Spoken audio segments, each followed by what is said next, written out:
यस्तै राम्रो र ताजा भिडियोहरू हेर्नको लागि सुदूर हाइलाइट युट्युब च्यानललाई सब्स्क्राइब गर्नुहोस्। Thank you so much. नमस्कार, म धरानबाट रमेश प्रसाई। आज पनि एउटा अत्यन्तै संवेदनशील विषय लिएर तपाईँ समक्ष आएको छु। मलाई विश्वास छ कि यो विषयको गम्भीरता बुझेर मेरा विद्वान शुभचिन्तकहरूले यो भिडियोलाई सक्दो शेयर गर्नु नै हुनेछ। मलाई केही मित्रहरूको चेतना देखेर बडो दया लाग्छ। उनीहरू भन्छन् मैले केपी ओलीको गुणगान गाएँ रे, त्यसकारण म नेकपाको कार्यकर्ता भएँ रे। मैले काङ्ग्रेसको महासमिति बैठकको बेलामा काङ्ग्रेसको नेतृत्व युवा नेताहरू गगन थापा र विश्वप्रकाश शर्माको हातमा आउनुपर्छ भने के म काङ्ग्रेसको कार्यकर्ता भएँ? कि त उहाँहरूको मस्तिष्क पक्षपाती हुनुपर्छ, कि त स्मरण शक्ति आदि हुनुपर्छ। मोदी भ्रमणको सन्दर्भमा सबैभन्दा पहिले सरकारको आलोचना गर्ने, सशक्त आलोचना गर्ने सायद म नै थिएँ। म राजेन्द्र लिङ्गदेनका भाषणहरू खोजी सुन्छु। उहाँका अन्तर्वार्ताहरू र राष्ट्रिय एकता सम्बन्धी वक्तव्यहरू मलाई मनपर्छ। के म राप्रपाको कार्यकर्ता भएँ? मलाई आङ्काजी शेर्पाका पनि केही कुराहरू मनपर्छ।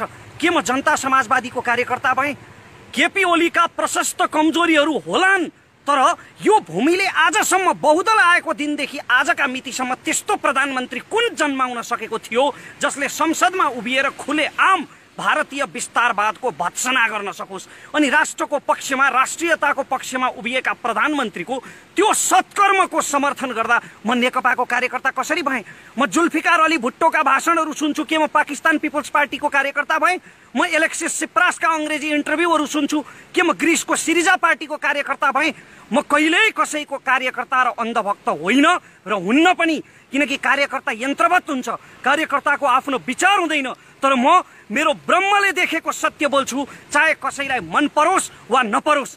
मेरो भिडियो 10 लाख मानिसहरूले हेरेर कडा बोल्यो यसले भन्नुभन्दा 10 जनाले हेरेर सत्य बोल्यो यसले भन्नु मेरा लागि ठुलो हो। त्यसकारण मैले बोलेका कुरा कहिलेकाहीँ भिडले तारिफ गर्ने खालको नहुन पनि सक्छ।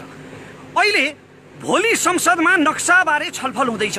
ऐतिहासिक रूपमा पहिलोपल्ट लिपुलेख, लिम्पियाधुरा र कालापानी नेपालको हो भनेर संविधान संशोधन गर्ने र निशान छाप सच्याउने कानुन संसदले भोलिदेखि पारित गर्दैछ, छलफल हुँदैछ।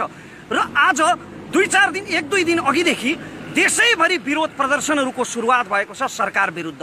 हो, कोरोना संक्रमणको सम्बन्धमा सरकारलाई सफल भन्दिनँ म। सरकारका चरम लापरवाहीहरू छन्, व्यापक लापरवाहीहरू छन् र व्यापक भ्रष्टाचारको पनि सम्भावना छ।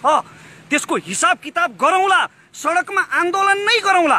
तर अहिले भइरहेका प्रदर्शनहरूलाई भारतीय मिडियाहरूले कसरी देखाइरहेका छन् हेर्नुहोला र सुन्नुहोला। भारतीय मिडियामा देखिएका समाचारहरू, उनीहरू भनिरहेका छन् कि नेपालीहरूले नै नेपालको नयाँ नक्साको विरोध गरेर सरकार विरुद्ध प्रदर्शन गरिरहेका छन्। नेपालीहरूले नै नयाँ नक्साको विरोध गरिरहेका छन् र सरकार विरुद्ध सडकमा निस्किरहेका छन्। सडकमा उत्रिने जति पनि युवाहरू हुनुहुन्छ उहाँहरूको भावना पवित्र छ। उहाँहरू राष्ट्रभक्तिले सडकमा आउनुभएको हो। देशको शासन प्रणालीमा परिवर्तनका लागि, भ्रष्टाचारको उन्मूलनका लागि सडकमा आउनुभएको हो। तर भारतीय मिडियामा आइरहेका यी समाचारहरू हेरेर एकपल्ट सोचौँ त, हामी यसरी सडकमा निस्किँदा फाइदा चाहिँ कसलाई भइरहेको छ? सरकारका विकृतिहरूलाई ढाकछोप गर्न र सरकारको पक्षपोषण गर्न खोजेको होइन मैले। सशक्त आलोचना गरौँ, अनसन गरौँ, आन्दोलन गरौँ सरकार विरुद्ध, र परिआयो भने सरकार नै परिवर्तन गराउँ। नागरिक कु गर्नु परे पनि गरौँला, तर कमसेकम राष्ट्रियताको पक्षमा, राष्ट्रको पक्षमा यति बेला त एकताबद्ध हुन। तल्ला घरे छिमेकीसँग जग्गाको साँधको विवाद भइरहेको बेला परिवारभित्रै कोकोहोलो मचाउनलाई के यो समय उचित हो र? अब प्रसङ्गतिर लागौँ। आज मैले बोल्न लागेको प्रसङ्ग हो सरिता गिरीको। यी आयातित प्रवासी बेहुली नेपालले अपनाएकी, तर नेपाललाई कहिल्यै पनि नअपनाएकी, मधेसीको प्रतिनिधि ठहरिएकी, तर मस्तिष्कमा प्रशस्त बिहारी चेतना भरिएकी यी प्रवासी बेहुलीको अबौद्धिक आतंक अति भयो। शास्त्रमा अति सर्वत्र वर्जयत लेखिएको छ। अति भयो यी आयातित बेहुलीको आतंक।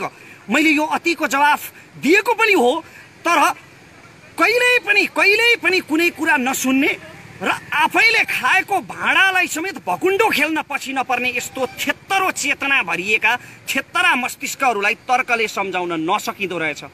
आफ्नो मालिक भक्तिमा लिप्त र भारतीय मालिकहरूलाई, आफ्ना माइती खलकलाई खुसी पार्नका निम्ति यतिका वर्षसम्म आफूलाई सम्मान गरेर सांसदको कुर्सीमा राखेको यो देशको सार्वभौम सत्ता विरुद्ध बोल्ने सरिता गिरीलाई मेरा तर्कले कुन अर्थ राख्ला र?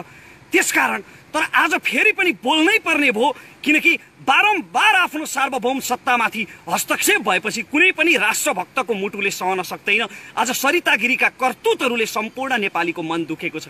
नेपाली मात्र होइन, जसलाई हामी भुटानी भन्छौँ नि, भुटानी शरणार्थी भन्छौँ नि, नेपाली मन भएका ती भुटानवासी नेपालीहरू जो आफ्नो देशबाट डुक्पाहरूले खेदेपछि आफ्नो मातृदेश नेपाल खोज्दै आएका थिए, तर हामीले जिन्दगीभरि उनीहरूलाई शरणार्थी बनाएर राख्यौँ र अहिले अमेरिकातिर लखेटेर पठाइदियौँ। उनीहरूको पनि यति बेला मन दुखेको छ। विश्वभरिका नेपाली मनहरू दुखेका छन्। अहिले यसलाई हेट स्पिच भन्लान् कतिपयले। आदरणीय सरिता गिरीको मुखैमा छ हेट स्पिच हो, यो हेट स्पिच हो। हेट स्पिच मात्रै होइन, आफ्नो मातृभूमिको निन्दा गर्नेलाई, राष्ट्रको सार्वभौम सत्ता विरुद्ध बोल्नेलाई हिम्मत हुनेले हिंसाले जवाफ दिए पनि हुन्छ। त्यानव्यान स्क्वायरको काण्ड चीनमा हुने बेलामा, चीनले त्यानव्यान स्क्वायरमा विरोधीहरूमाथि डोजर चलाउने बेलामा चीनका राजदूतले ब्रिटिस राजदूतसँग भनेका थिए रे कि चीनमा अब 20 वर्षका लागि शान्ति ल्याउन 200 जनाको मृत्यु हुँदैछ। त्यसकारण कहिलेकाहीँ हिंसा र शक्तिको प्रदर्शनले पनि शान्तिको बाटो खोल्छ, राष्ट्रियताको बाटो खोल्छ। अहिले सरिता गिरीको विरोधमा जुन राष्ट्रिय एकता देखिएको छ नि, यो त्यति बेलै देखिनु पर्थ्यो जति बेला उपराष्ट्रपति परमानन्द झाले हिन्दीमा बकेर शपथ लिएका थिए। त्यति बेला गिरिजा र प्रचण्डले एउटै धरातलमा उभिएर यदि परमानन्द झालाई गलत्याएर उपराष्ट्रपतिको पदबाट निकालिदिन सकेको भए त्यति बेलै एउटा नजिर बस्ने थियो। अलक्षिणा देशद्रोही सीके राउतले नेपाल आमालाई जुकासँग तुलना गरिरहेको बेला कुनै राष्ट्रभक्त बहादुरले सीके राउतलाई 2-4 चड्कन लगाइदिन सकेको भए त्यति बेलै नजिर बस्ने थियो।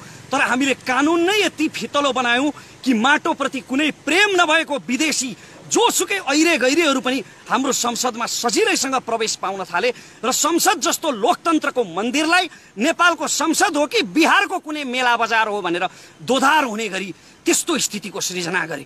अहिले हिन्दी बोल्दा केहीले भाषै त हो नि, के फरक पर्छ भन्ने टिप्पणी पनि गरे। भाषा होइन, हिन्दी हाम्रो राष्ट्रियतामाथिको आक्रमण हो। मैले पटक पटक भने कि संसदमा हिन्दी भाषा बोल्न प्रतिबन्ध लगाउनु पर्छ, किनकि यो हाम्रो राष्ट्रियतामाथिको आक्रमण हो। आदरणीय सरिता गिरीले भन्नुभयो कि हिन्दी नेपालको भाषा हो, मधेसलाई जोड्ने भाषा कुन त? माननीय सरिता गिरीज्यू, तपाईको अज्ञानता देखेर मलाई दया लाग्छ। तपाईले गंगा चौधरीको बौद्धिकतामाथि प्रश्न उठाउनु भयो, तर तपाईको अबौद्धिकता देखेर चाहिँ मलाई दया लाग्छ। नेपालमा लिच्छवीहरू भारतबाट आएका थिए, तर ती लिच्छवीहरू हिन्दी बोल्दैनथे। इतिहासका पाना खोतलेर हेर्नु होला, बौद्ध धर्ममा पाली भाषाको प्रयोग गरिन्थ्यो गणराज्यहरूमा। अनि नेपाली भाषाको पहिलो अभिलेख विक्रम सम्वत 1312 मै फेला परेको छ। अशोक चल्लको अभिलेख, हाम्रा आला आली अटरी अटल गरी अक्र्या छु, यो नेपाली भाषाको प्राचीन रूप थियो। हामीले कहिल्यै पनि हिन्दीको काँध चढ्नु परेन संवाद गर्नका निम्ति। नेपाली भाषाको इतिहास त्यति पुरानो हो। र यदि तपाईँ तराईको प्रसङ्ग कुरा गर्नुहुन्छ भने, यदि तपाईँ तराईको विषयमा कुरा गर्नुहुन्छ भने, तराईको सबैभन्दा प्राचीन भाषा मैथिली हो। र रामायणमा यदि हेर्ने हो भने, जब अयोध्याबाट भगवान रामचन्द्र आएको बेला अयोध्यावासीहरू संस्कृतमा कुरा गर्थे, त्यति बेला पनि मिथिलावासीहरू मैथिलीमा बोल्थे। त्यसकारण सबैभन्दा प्राचीन तराईको भाषा मैथिली हो। तर अहिले जबरजस्त तराईमाथि हिन्दीलाई लादिँदैछ। र यो पहाड र तराईको विवाद होइन, किनभने सरिता गिरी कुनै तराईभाषी हुँदै होइनन्। मधेसी जनताको अधिकार हनन गरेर, कुनै मधेसी उम्मेदवारको अधिकार हनन गरेर जबरजस्ती संसदमा पुगेकी भारतीय हुन्। She is Indian by birth. हाम्रो त सालनाल गाडिएको छ यो माटोमा। त्यसकारण मलाई जति दुःख लाग्छ, यो देश दुख्दा मलाई जति दुख्छ, एउटा तराईवासी नेपालीलाई पनि त्यति नै दुख्छ, किनभने यही माटोमा सालनाल गाडिएको छ। त्यसैले त तराईबाट राष्ट्रभक्त गंगा चौधरी जस्ता सभासद जन्मन्छन्, जसले सधैँ निरन्तर राष्ट्रियताको पक्षमा बोल्छन्। तराईको प्रतिनिधित्व सरिता गिरी जस्ताले होइन, गंगा चौधरी जस्ताले गर्छन्। तर हाम्रो कानुन यति फितलो भयो कि हामीले कुनै पनि विदेशीलाई आफ्नो संसदमा सजिलैसँग प्रवेश पाउने गरी कानुनमा व्यवस्था गर्यौं। अहिले मधेसी भनिने दलहरू माग गरिरहेका छन् कि संविधान संशोधन गरेर विवाहित अङ्गीकृतलाई पनि प्रधानमन्त्री राष्ट्रपति हुने अधिकार दिनुपर्छ। भारतबाट विवाह गरेर आएका सरिता गिरी जस्ता इन्डियनहरू, जसको रगतमा भारत भरिएको छ, बाजा गाजा बजाएर र सिन्दुर पहिराएर कुनै नेपालीले भित्र्याउँदैमा कोही नेपाली हुँदैन भन्ने कुरा सरिता गिरीको वक्तव्यले त प्रमाणित गरिसक्यो नि। तर उनीहरू भनिरहेका छन् कि यस्ता विवाहित अङ्गीकृत भारतीयहरूलाई पनि नेपालमा प्रधानमन्त्री वा राष्ट्रपति हुने अधिकार दिनुपर्छ। अब तपाईँ सोच्नुहोस् त, एकजना सरिता गिरी आउँदा एकजना अङ्गीकृत इन्डियनको कारणले यत्रो वितण्डा मच्चिरहेको छ भने, साराका सारा अङ्गीकृतहरूको संसदमा बहुमत भयो भने के होला? सिक्किम विलय भएको यसरी नै हो। फिजीमा भारतीय अङ्गीकृतहरू भरेर फिजीको सत्ता भारतीयहरूले कब्जा गर्न खोजेको यसरी नै हो। त्यसकारण यस्ता षड्यन्त्रहरूप्रति सचेत हुन जरुरी छ र यति बेला सरिता गिरीलाई संसदबाट निलम्बन गर्ने मात्रै होइन, उनको नागरिकतासम्म खारेज गर्न जरुरी छ, किनकि उनी कुनै पनि हालतमा नेपाली नागरिक हुन योग्य छैनन्। भाषाको विषयमा त उनले तर्क नगरे पनि हुन्छ, किनकि उनको अज्ञानता, उनको अबौद्धिकता, न उनीलाई इतिहासको बारेमा थाहा छ न भाषाको बारेमा। माननीय सरिता गिरीज्यू, तपाईको पदको मर्यादा मैले अलिकति राख्नुपर्ने थियो होला, तर तपाईको आफ्नै मर्यादा उल्लङ्घनको कारणले गर्दा तपाईलाई माननीय होइन अमान्य सरिता गिरी भन्न मन लाग्छ। खैर, मेरो देशको सांसद पदको मर्यादा राख्दै अहिलेलाई माननीय नै भनौँ। माननीय सरिता गिरीज्यू, तपाईलाई यदि साँच्चीकै बौद्धिक बहस गर्ने इच्छा छ भने तपाईले बडो बौद्धिकतामाथि प्रश्न उठाउनुभयो, गंगा चौधरीको बौद्धिकतामाथि। हुन त बौद्धिकताको आवश्यकता पर्दैन राष्ट्रको पक्षमा बोल्नलाई, भावना भए हुन्छ। तर पनि तपाईलाई यदि बौद्धिक बहस नै गर्ने इच्छा छ भने बुद्धिनारायण श्रेष्ठ जस्ता सीमाविदहरूसँग गर्नुहोस्, रमेश दुलाल जस्ता सीमा सम्बन्धी अध्येताहरूसँग गर्नुहोस्, जोसँग 1827 देखिका एक नक्साहरू छन्, रिसर्च गरेर राख्नु भएको छ उहाँहरूले कि लिपुलेख, लिम्पियाधुरा र कालापानी कसको हो भनेर। बौद्धिक बहस गर्ने इच्छा छ भने उहाँसँग गर्नुहोस्, हावामा हिट भएर प्रश्न सोध्नै नजान्ने पत्रकारहरूसँग होइन। आदरणीय दाई ऋषि धमलाप्रति उच्च सम्मान छ, तर ऋषि धमला दाईको त्यो कार्यक्रम जहाँ सरिता गिरीको अन्तर्वार्ता गरिएको थियो, त्यो कार्यक्रम सुनियोजित हो, योजनाबद्ध हो, जसले सरिता गिरीलाई चाहिँ हाइलाइट गर्ने उद्देश्य राखेको छ। यदि होइन भने सरिता गिरीले लिपुलेख नेपालको हो भन्ने प्रमाण देखाउनुहोस् भन्दा ऋषि धमलाले ती नक्साहरू देखाउन सक्नु पर्थ्यो, इतिहासमा भएका ती सम्झौताहरू देखाउन सक्नु पर्थ्यो, गृह कार्य गरेर अन्तर्वार्ता लिनु पर्थ्यो। तर उनले त्यसो गरेनन्। यसले त एउटै कुरा देखिन्छ कि त्यो अन्तर्वार्ताको एउटै उद्देश्य सरिता गिरीको एजेन्डालाई हाइलाइट गर्ने थियो। अन्त्यमा म यति मात्र भन्न चाहन्छु कि सम्पूर्ण राष्ट्रभक्त नेपालीहरूले यति बेला राष्ट्रियताको पक्षमा एकजुट हुन जरुरी छ। सरकारका कमी कमजोरीहरू, भ्रष्टाचारहरू, लापरवाहीहरू, बेइमानीहरू, ती सबैको हिसाब किताब गर्नुभन्दा अघि यदि हामीलाई लिपुलेख, कालापानी र लिम्पियाधुरा फिर्ता चाहिएको हो भने, यदि हामीलाई लिपुलेख, कालापानी र लिम्पियाधुरा साँच्चीकै फिर्ता चाहिएको हो भने हामीले देशको पक्षमा, राष्ट्रको पक्षमा यति बेला राष्ट्रिय एकता प्रदर्शन गर्न जरुरी छ। अब यहाँनिर एउटा प्रश्न आउला, तिमीले बोलेर मात्र के हुन्छ? मलाई केही मित्रहरूले, धेरै मित्रहरूले प्रश्न गर्नुभएको छ, बोलेर मात्र के हुन्छ? हो, साँच्चीकै मैले पनि महसुस गरेको छु, बोलेर मात्र के हुन्छ? यदि मैले दिएका यी तर्कहरू सरिता गिरीकै कानमा पुगेछन् भने पनि ती अराष्ट्रिय कानहरूमा यो राष्ट्रियता कहाँ अटाउन सक्छ र? त्यसकारणले अब मैले बोल्नुभन्दा एक कदम अगाडि बढेर आफूले सकेको, एउटा साधारण नागरिकले सकेको एक्सन लिने निर्णय गरेको छु। एउटा नजिर बसाल्नका लागि कि नेपालको राष्ट्रियतामाथि तिमीले आक्रमण गर्यौ भने नेपालको हरेक नागरिकको मन दुख्छ र तिमीले त्यसको दण्ड भोग्नै पर्छ भन्ने कुरा प्रमाणित गर्नका लागि मैले तुरुन्तै सरिता गिरी विरुद्ध नेपालको न्यायपालिकामा जाहेरी दिने र उहाँले गरेका टिप्पणी राजद्रोही किसिमका छन्, देश विरोधी छन् र यस्तो टिप्पणी गर्ने सांसदलाई तुरुन्त कारबाही गरियोस् भनेर नेपालको कानुनी निकायमा, अदालतमा मैले जाहेरी दिने निर्णय गरेको छु, मुद्दा दायर गर्ने निर्णय गरेको छु र म सम्भव भएसम्म म आफै काठमाडौँ आउनेछु यो मुद्दा दायर गर्नका लागि। र सम्भव भएन भने, यदि लकडाउनको कारणले म आउन सकिनँ भने मेरो कानुनी सल्लाहकारले यो मुद्दा मेरो तर्फबाट दायर गर्नुहुनेछ र यस मुद्दामा मेरो तर्फबाट डाक्टर सुरेन्द्र भण्डारीले मेरो कानुनी सल्लाहकारको रूपमा बहस गर्नुहुनेछ। उहाँको, डाक्टर सुरेन्द्र भण्डारीको अभियानसँग, उहाँको राजनैतिक धारणासँग, उहाँका विचारहरूसँग मेरा धेरै विमतिहरू छन्। उहाँको अभियानसँग मेरो कुनै सम्बन्ध छैन, तर राष्ट्रियताको मुद्दामा, यो मुद्दामा उहाँले मलाई सहयोग गर्ने वचन दिनुभएको छ र सायद मेरो आर्थिक क्षमतालाई बुझेर पनि होला उहाँले यो मुद्दा मेरो तर्फबाट निःशुल्क लड्ने वचन दिनुभएको छ। म उहाँलाई यसका लागि धन्यवाद दिन चाहन्छु र तपाईँहरू सबैलाई म यो भन्न चाहन्छु जाँदा जाँदै कि जहाँबाट जसरी सकिन्छ, को कता, को कुन जातको, को कुन धर्मको, को कुन दलको, को कुन खेमाको भन्ने कुरा यति बेला नसोचिकन राष्ट्रियताको पक्षमा एकजुट हौं र यस्ता देशद्रोहीहरूलाई हतोत्साहित गरौं। जय देश। एकैछिन रमेशजी, केही प्रश्नहरू मैले गर्नुपर्छ अझै पनि क्लियर बनाउनको निम्ति। हामी पानी परिरहेको सन्दर्भमा छौं, रुखमा ओत लागेर यो भिडियो खिचिरहेको अवस्था हो हैन? तपाईले माननीय सरिता गिरीज्यूलाई देशद्रोहको मुद्दा दायर गर्दै हुनुहुन्छ हैन? यसअघि नागरिकहरूले यस्तो मुद्दाहरू हालेका छन् कि छैनन् राष्ट्रियताको सन्दर्भमा संकट आउँदा? अहिलेसम्म मैले जानेसम्म मलाई थाहा छैन। होइन, परमानन्द झा विरुद्ध चाहिँ मुद्दा परेको थियो। कति बेला भन्लान् नि त सरिता गिरीलाई रमेश प्रसाईले मुद्दा हाल्ने, काठमाडौँ जाने, हिरो हुनको लागि एउटा स्टन्टबाजी गरेको भन्ने हुन सक्छ नि। स्टन्टबाजी गरेको भए त अहिले म सरिता गिरीको समर्थन गर्थेँ नि जीवनजी, झन् भाइरल हुन्थ्यो भिडियो, होइन र? के भन्नुहुन्छ तपाईँलाई? जसरी तपाईँ यो एक किसिमको आवेग त होइन, किनकि म आफै तपाईँको मित्र भएको कारणले गर्दा पनि कसैलाई मुद्दा दायर गर्नु यो त्यति चान्चुने विषय होइन। काठमाडौँसम्म जानुपर्छ, त्यहाँनिरका बस्दाका खर्चहरू हुन सक्छन्, होइन? त्यहाँनिर आउँदा जाँदाका नसोचेको अन्य धेरै खर्चहरू पनि हुन्छन् नि रमेशजी। हेर्नुहोस्, मलाई आर्थिक रूपमा गाह्रो छ, तर कहिल्यै पनि कसैको अगाडि हात नफैलाउने मेरो स्वभाव हो। त्यसकारण म आफूले सकेसम्म गर्छु, र म किन गर्छु भने मेरो आत्मसन्तुष्टिका लागि गर्छु।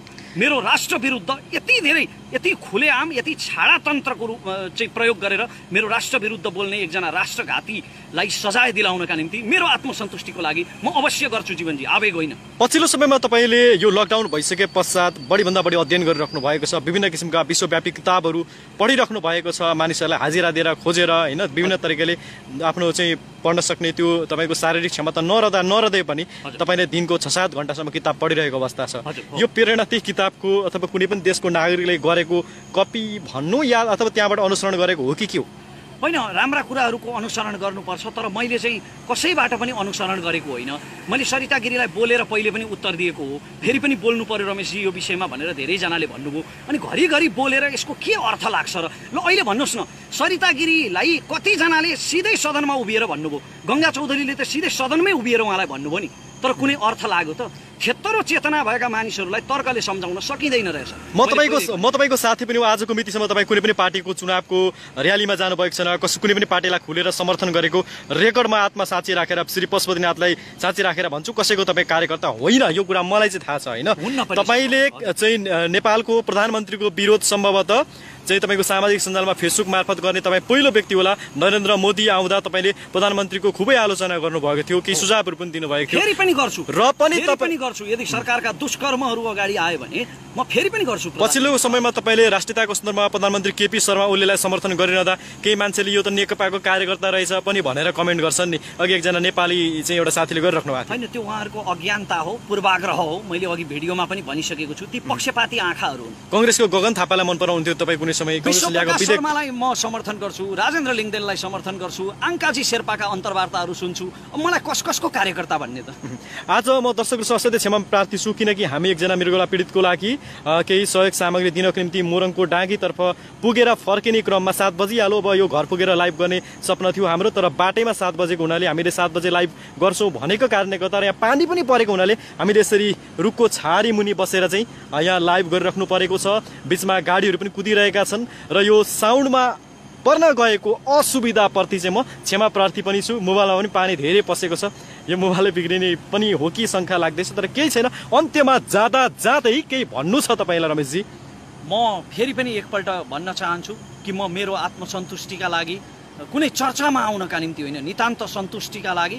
र मलाई जति मन दुखेको छ सरिता गिरीको कारणले, जति मेरो भावनामा चोट लागेको छ र जति मेरा शुभचिन्तकहरूको भावनामा चोट लागेको छ, विश्वभरि रहेका नेपालीहरूको भावनामा चोट लागेको छ, त्यसको पूर्तिका लागि म आफूले सकेसम्म सरिता गिरीमाथि मुद्दा दायर गर्दैछु, राज्यद्रोहको। यो फेरि पनि एकपल्ट जानकारी। तपाईँलाई कुनै राजनीति रूपमा चाहिँ भोलि आउनु पनि छैन, राजनीति गर्नु पनि छैन? मलाई छैन। हस्, सबै हाम्रा जसले यति बेला हेरिराख्नु भएको छ तपाईँहरू सबैलाई धेरै धेरै धन्यवाद। यो साउन्ड असाध्यै असुविधा पर्न गएको छ, आज हामीले यसरी चाहिँ बाटोबाट खिच्नु पर्यो। यति भन्दै म यो धरानको सेउती पुलबाट आज्ञा हुन चाहन्छु र त्योभन्दा अगाडि तपाईँले सेयर गर्न सक्नुहुन्छ, डाउनलोड गरेर पनि हाल्न सक्नुहुन्छ फेसबुक लाइभलाई। यति भन्दै म क्षमा चाहिँ माग्न चाहन्छु गलत भएको खण्डमा, भन्दै रमेशजीलाई पनि धन्यवाद दिँदै म आज्ञा हुन चाहन्छु। हवस् त, सबको जिन्दाबाद।